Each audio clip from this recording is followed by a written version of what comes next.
Bueno, un saludo importante hoy, ya julio. Estamos a 4 de julio. Hoy celebran la independencia norteamericana, Estados Unidos de Norteamérica. Y qué bien que ellos respeten su independencia. Quizás a esos mandatarios le venga en gana a partir de ahora respetar la independencia de los demás pueblos y naciones y la soberanía de los estados, porque es lo más importante para la estabilidad mundial, así como la seguridad de cada estado, de sentirse seguro de que su población no será amenazada por las guerras, fruto de la apetencia de adueñarse de las riquezas naturales y acumuladas por siglos y siglos de esas poblaciones que habitan esas naciones. Felicitamos al pueblo norteamericano. Hoy hablaremos sobre todo de dos temas que quisiéramos darle la forma lo mejor posible, porque se trata del proceso de liberación, del proceso de instaurar un Estado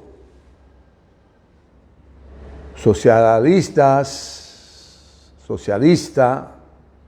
de un Estado con características de su idiosincrasia, es decir, de sus circunstancias que han tenido la suerte de vivir, por lo que se traduce en la realidad de ese pueblo. Y nos referimos al pueblo chino y de quien lo conduce hoy sobre los hombros y de la estructura más poderosa como partido alguno haya existido en la historia de la humanidad, que es el Partido Comunista Chino.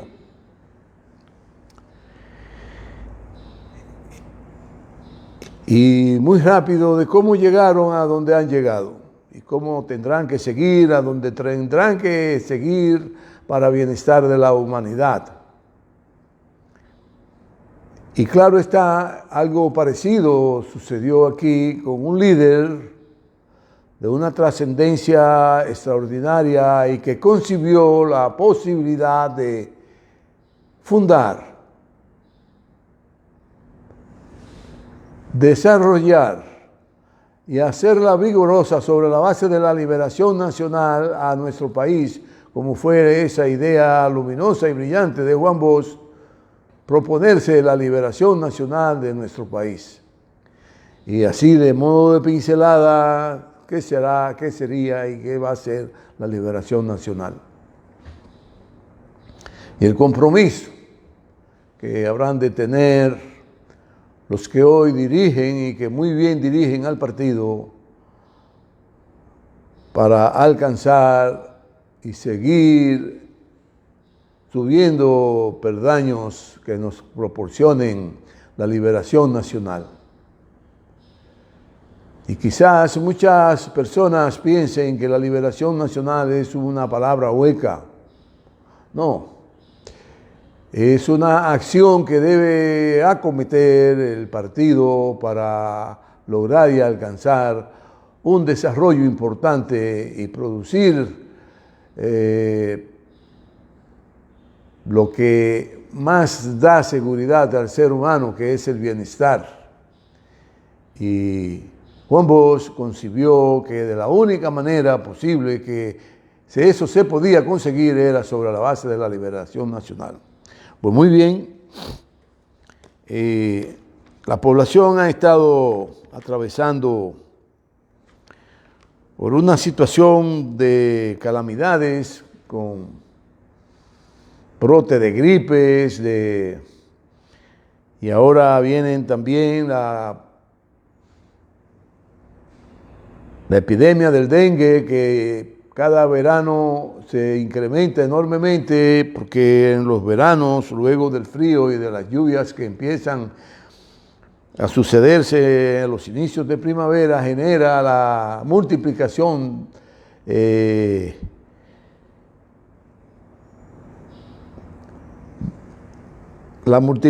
desenfrenada de los mosquitos Yepter que producen el dengue. Y entre la gripe, el dengue y la pandemia que nos sigue atacando de manera frontal, porque hay un brote enorme ahora mismo en el país de coronavirus, no así, hay que meterse miedo, no, hay que enfrentarlo, pero hay que dar la cara para enfrentar el virus, porque miles y miles de personas están cayendo nueva vez en las redes de ese virus catastrófico para la sociedad, cualquiera que sea atacada. Así que hoy día se confunde el dengue, se confunde con la gripe mala, se confunde con el COVID-19, y hay que andarle a tiempo, hay que hacerse las pruebas. Pienso, todavía tengo la duda, pero me parece que sí, que hay lugares donde se hacen la prueba de forma gratuita, ya que Salud Pública tiene puntos específicos donde se pone en marcha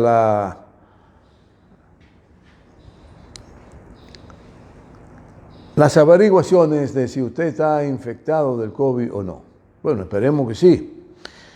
porque los laboratorios privados que han hecho su agosto fruto de algo que aún no se sabe su procedencia, y se han vuelto muy ricos, pero no le dan nada a nadie. Los gobiernos no procuran que esta gente, por lo menos una prueba gratis, puedan hacerle a las comunidades, darle el servicio, porque hubo un momento que sí, sobre todo en el gobierno que encabezó el presidente Medina, estos laboratorios estaban obligados a darle la asistencia a la población, y el gobierno se encargó de cubrir esos gastos. Bueno, hay que cuidarse mucho, no se descuiden bajo ninguna circunstancia. Pues hoy, como les habíamos dicho, vamos a hablar de cómo ha evolucionado el Partido Comunista Chino sin abandonar los principios. Bueno, pues les habíamos hablado de que Xi Jinping, el Partido Comunista, había puesto a circular este compendio de obras que recoge todos los discursos y todas las conferencias que ha impartido el presidente Xi Jinping con los diferentes sectores de la sociedad china y de la sociedad de los países en desarrollo y desarrollados de todo el mundo. Aquí están. Tuve la suerte de un amigo de nacionalidad china que nos proporcionó el tomo 1, el tomo 2 y el tomo 3, y unas reflexiones de Xi Jinping sobre lo importante que es sacar a la población china del atraso y de la pobreza. Le damos las gracias inmensas a nuestro hermano Luis, que nos hizo llegar estos tomos, y que habíamos hablado de eso, de que el embajador de hoy debiera hacerle llegar a todas las entidades importantes del país y a los medios de comunicación estos tomos, para que ellos los comenten y eduquen a la población de por qué que hoy es China lo que es. Pues bien, en esos libros de Xi Jinping, donde se establece de manera meridiana los preceptos y los fundamentos que guían a esa nación por el desarrollo, por el progreso y el bienestar. Esos tres tomos tienen una explicación teórica de todo el desarrollo del proceso práctico ideológico de la revolución obrero-campesina y toda la población conducida por Mao Zedong y la dirección del Partido Comunista Chino,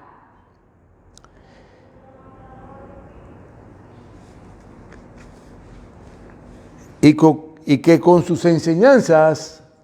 la del partido y la de Mao Zedong en la conducción de ese proceso revolucionario, se procediera a la construcción del socialismo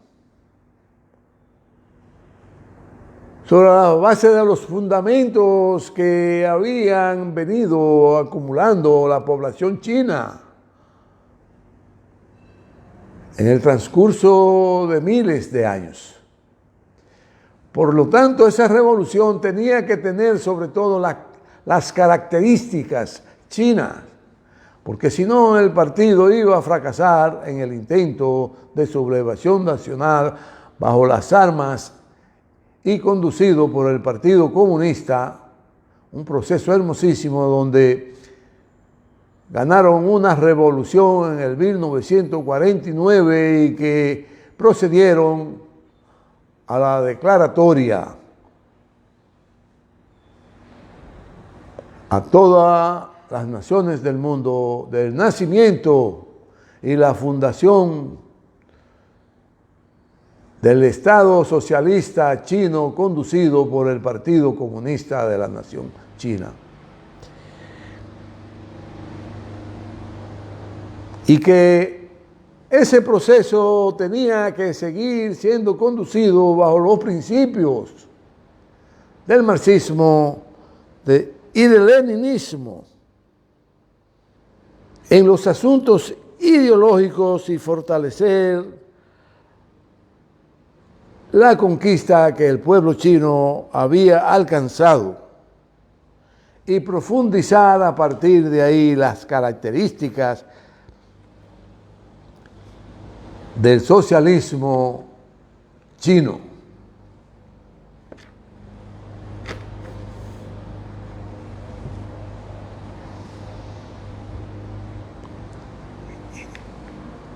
Y efectivamente, habiendo logrado consolidar un proceso muy difícil de alcanzar, donde ellos se habían propuesto caminar miles de kilómetros en la construcción de ese Estado y poner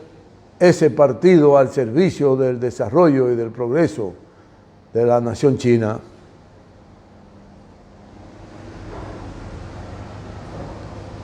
Y el afán de que nunca jamás desapareciera el norte, que era el socialismo, con sus características peculiares de ese país.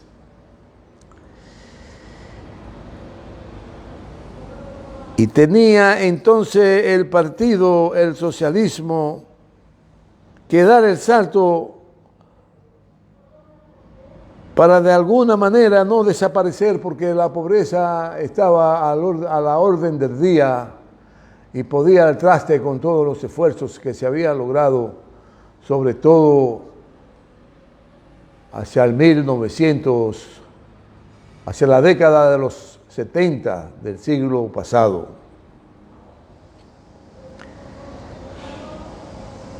Y luego de una estadía enorme bajo prisión domiciliaria, un pensamiento de uno de los dirigentes más destacados de esa revolución, que encaminó al lado de Mao Zedong, el genio de la revolución china, el conductor del proceso del Partido Comunista para alcanzar la derrota de los imperios que acechaban a China e instaurar el Estado socialista, el Estado comunista chino, para salvaguardar por los intereses y la población y de toda la nación china. Y ese hombre, pues, bajo sus reflexiones, entendió que el socialismo, como un instrumento de darle la libertad y la independencia a los pueblos, porque le proporciona todas las herramientas para desarrollarse, para alcanzar progreso y bienestar, ya el camino era muy sinuoso, muy incómodo de seguir, al margen de la realidad del pueblo chino. Y de ahí entonces surge la necesidad del socialismo con característica china. Y luego de los pasos que dio Mao Zedong,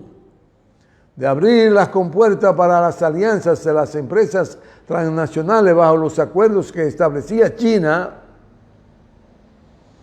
de alianza de la inversión en China, del desarrollo de sus empresas y de los objetivos que se alcanzaran. A los 20 años China pasaba a ser la propietaria de esas grandes empresas y seguir dirigiéndola bajo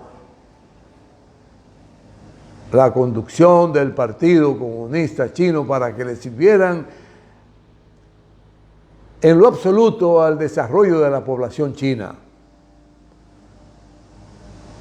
Porque de que hicieron una comprensión enorme de lo importante que era la población china,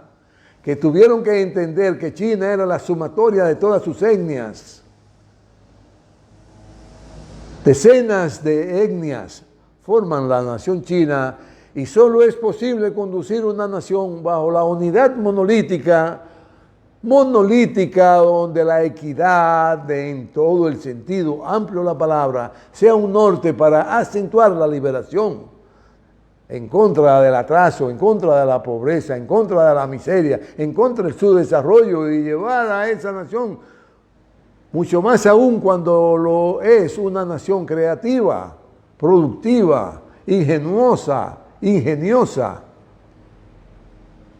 pasar entonces a dar el paso gigante de la consolidación de su nación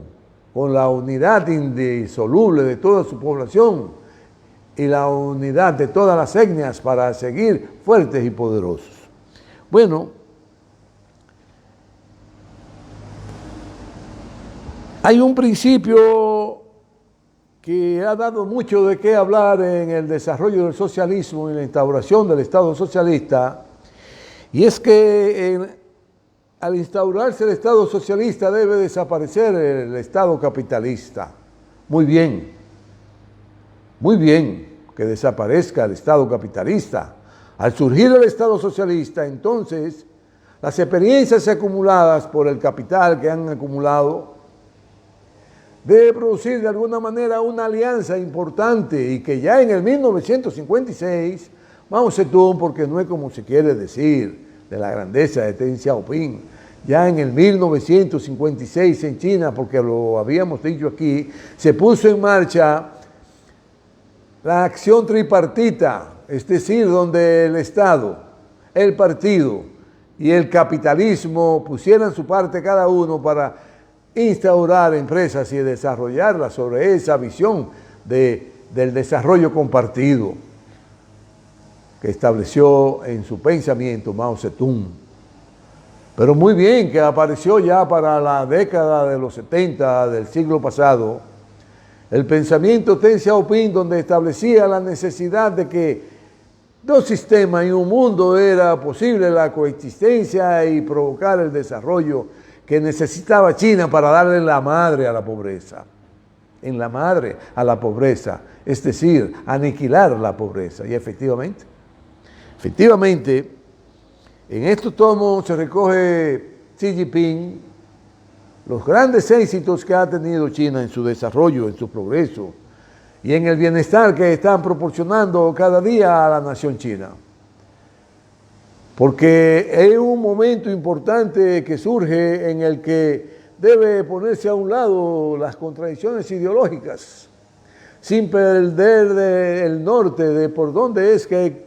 encauzar los esfuerzos para hacer grandes logros. No se puede. Usted vivir peleándose, usted vivir desarraigando, muy bien. Que en la década de los 60 del siglo pasado surgiera la revolución cultural en China que dio un empujón enorme a romper con el atraso en que estaba inmerso el pueblo chino, porque la revolución cultural hizo grandes aportes al desarrollo que habrá de tener China en el futuro inmediato, y como se ha demostrado, tenía que darse una conmoción social en el seno mismo de la población china que erradicara todo lo que representaba el atraso,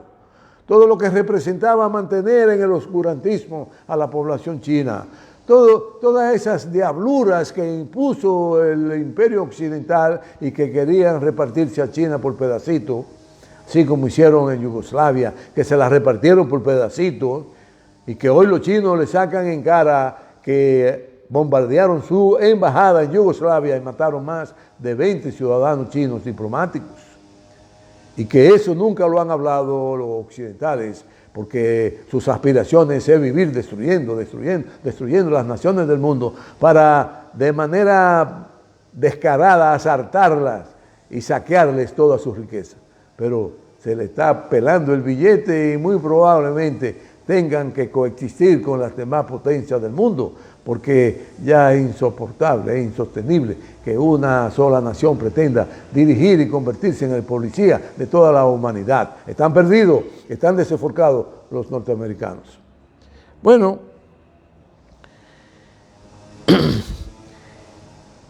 y dio entonces la alianza de esos dos sistemas y coexistir en un mundo donde le proporcionara a la nación la visión histórica de la dirigencia del Partido Comunista Chino sobre el desarrollo de su pueblo y de alcanzar el socialismo con sus características, permitió entonces la unidad de los capitalistas bajo su mundo y de los socialistas bajo el suyo, conducido por el Partido Comunista para llevar al pueblo a un estadio de bienestar nunca antes visto en la historia de la humanidad por pueblo alguno. Esos son los objetivos fundamentales que procura el Partido Comunista Chino, y por eso dio paso a la alianza del socialismo y el capitalismo en ese mundo donde el partido dirigía a todo y donde el partido era el dueño de las acciones mayoritarias. Porque si el partido le hubiera permitido al gran capital ser dueño de la mayoría de las acciones, entonces hubiera colapsado el socialismo, porque el capitalismo se lo hubiera tragado, porque el capitalismo no perdona.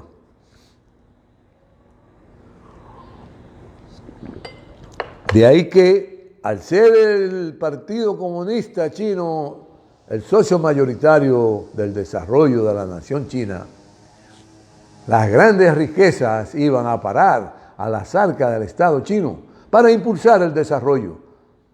de cada pueblecito, de cada campito, de cada pueblo, de cada predio importante de producción agrícola, de cada ciudad, de grandes extensiones agrícolas y de grandes áreas donde se estaban desarrollando las industrias chinas,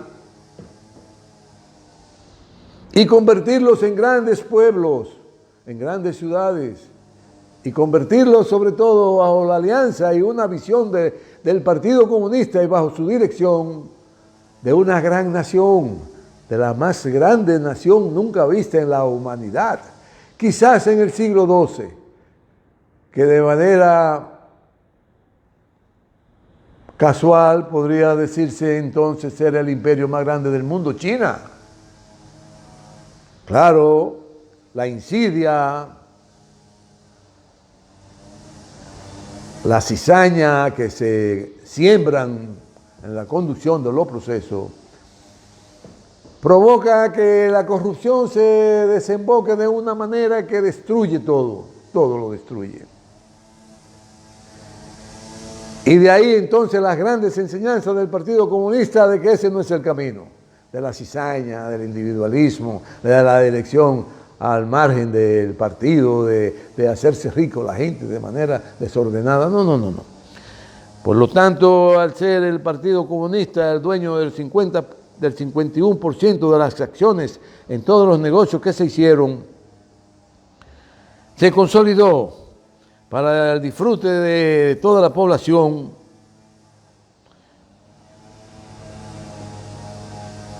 sobre la base de una meditación profunda que generara el principio de la coexistencia de dos sistemas y un mundo. Reitero, claro,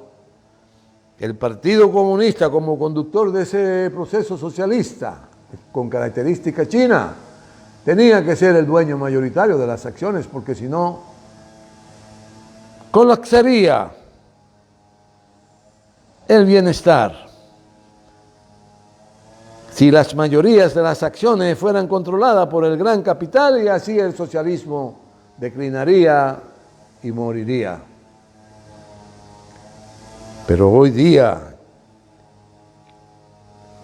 China no va a permitir el fin del bienestar de su población, sino que cada día más profundiza el proceso para garantizar de que nadie se quede detrás, de que toda la población china, toda la población, los niños, los jóvenes, los adultos mayores, los envejecientes, las diferentes etnias, las diferentes nacionalidades, China, las diferentes culturas, las diferentes creencias que se le ha permitido, porque ya el Partido Comunista tiene un control importante de la sociedad y la encamina por el sendero del desarrollo, del progreso y del bienestar, que nubila todas esas corrientes perniciosas, diabólicas, que doblegan el pensamiento progresista del ser humano y lo convierten en esclavo de sus propias creencias y le nubila el pensamiento de forma tal que el progreso desaparece y vuelve entonces el dominio de los que pocos controlan todo. Y eso sí que no debe volver en China, porque le haría un daño inmenso a toda la humanidad. Pues bien,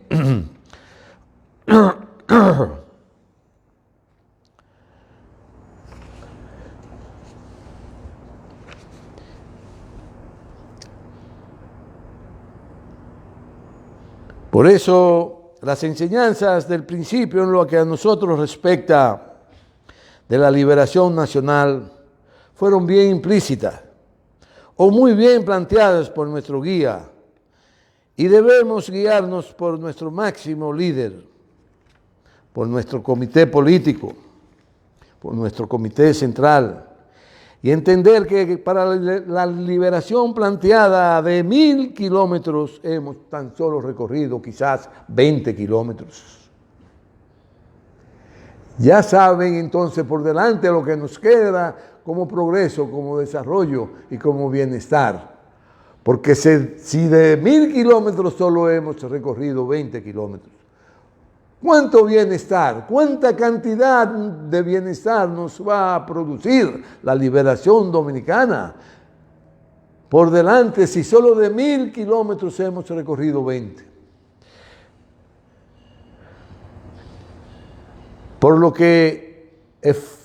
lo que alcanzar la meta tenemos que esforzarnos bajo los principios de don Juan Bosch. Y esto representa muchos esfuerzos y la determinación de nosotros, los miembros de tan poderosa estructura política, para alcanzar esa meta. Trabajar por la liberación nacional. es nuestra meta. Consolidar la liberación nacional con característica dominicana, porque fue una luz luminosa que mucho antes de Deng Xiaoping, que fue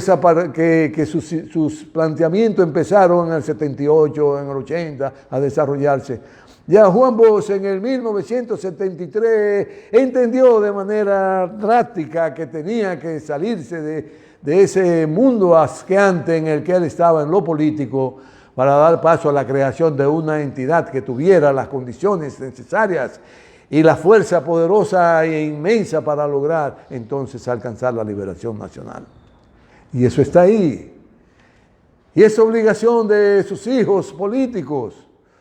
sobre todo del último que tuvo la oportunidad de conducir muy bien por los fieles del progreso, el desarrollo y el bienestar, el gobierno dominicano durante 8 años, Danilo Medina. Sobre sus hombros pesa la necesidad histórica de conducir por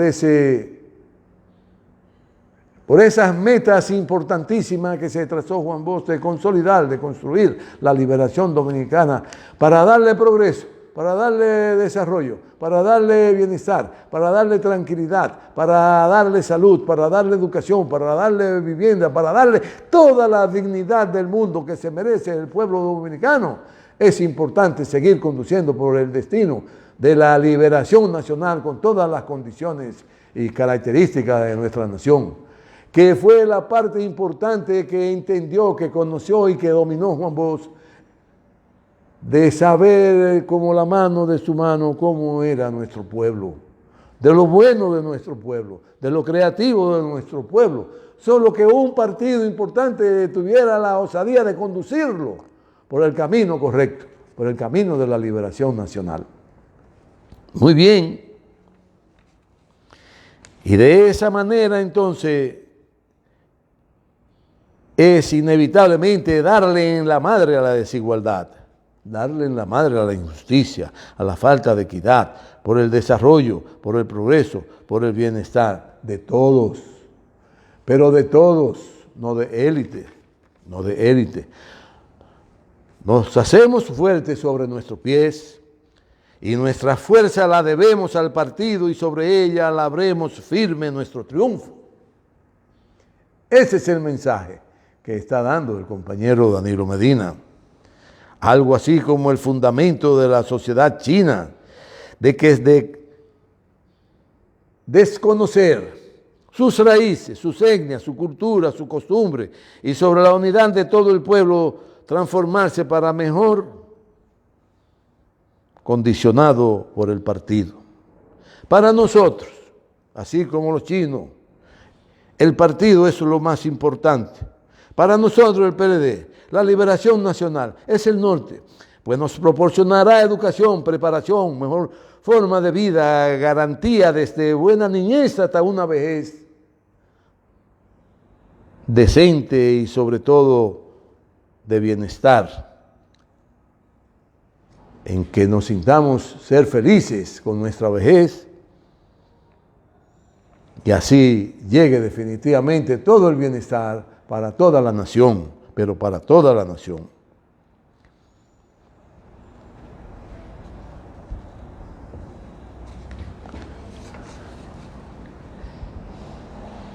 No pedir sacrificio para vivir mejor los de arriba, no. Ya nuestro pueblo no resiste un milímetro, una micra de milímetro, sacrificarse para que un grupito de oportunistas, de vivaratos, se enganchen en los gobiernos para ellos vivir mejor. No. Ya no resiste seguir nada del sacrificio del pueblo para que eso siga sucediendo, sino para el sacrificio será para que toda la población, para que toda la nación, para que toda la población viva mejor, pero para que toda viva mejor.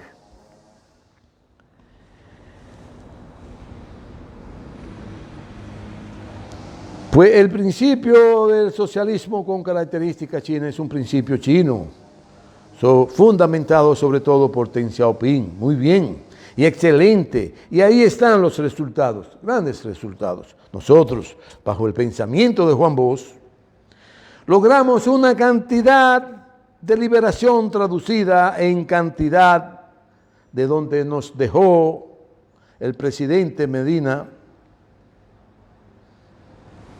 al término de su gestión,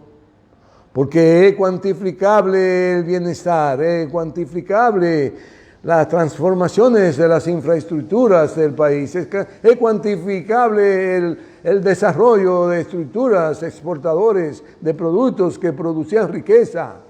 es cuantificable el aumento y el desarrollo de nuestras industrias.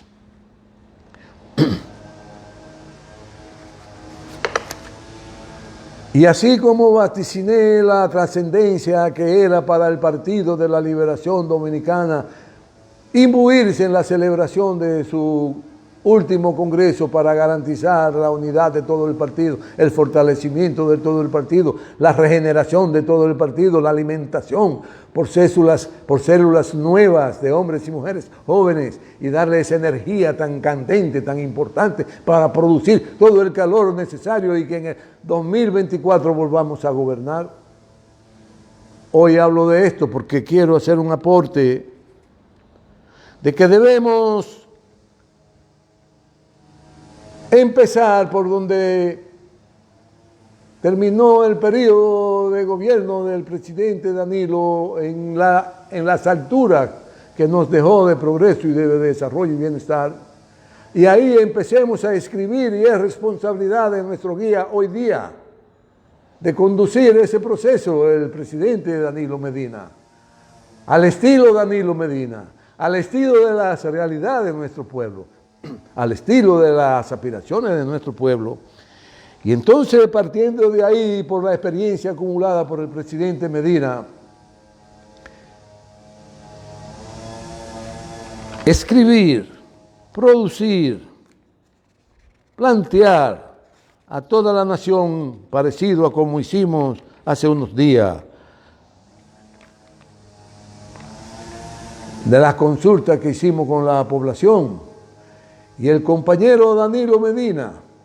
producir el documento que será la carta magna del ejercicio del plan de gobierno que habrá de producir el compañero Danilo Medina junto al comité político y con la participación del comité central y de toda la sociedad dominicana para dirigir los destinos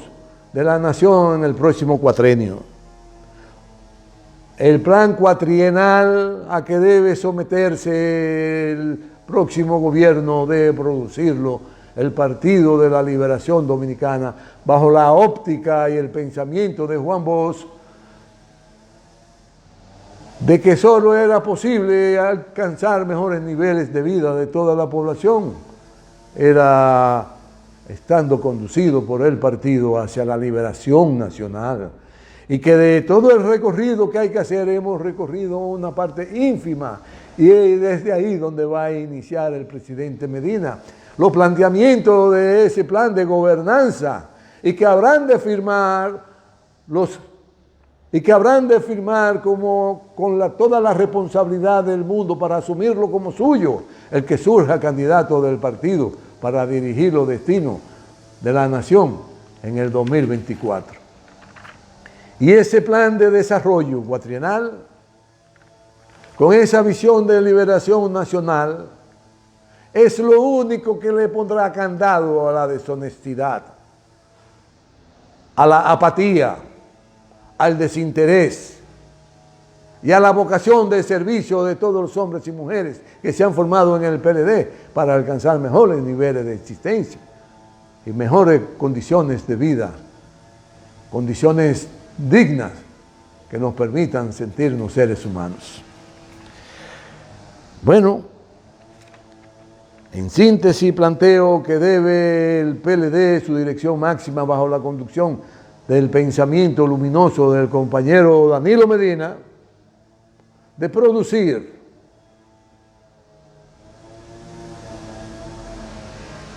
las particularidades de cómo habrá de conducirse el nuevo gobierno y sobre la base del plan cuatrienal que surgirá de esa dirección nacional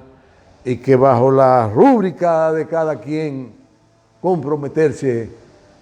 a que cada cuatrienio surja un nuevo plan sobre la base y sobre la sombra de las necesidades de desarrollo de todo el pueblo dominicano, pero de todo el pueblo dominicano. Nos veremos el próximo lunes. Muchas gracias.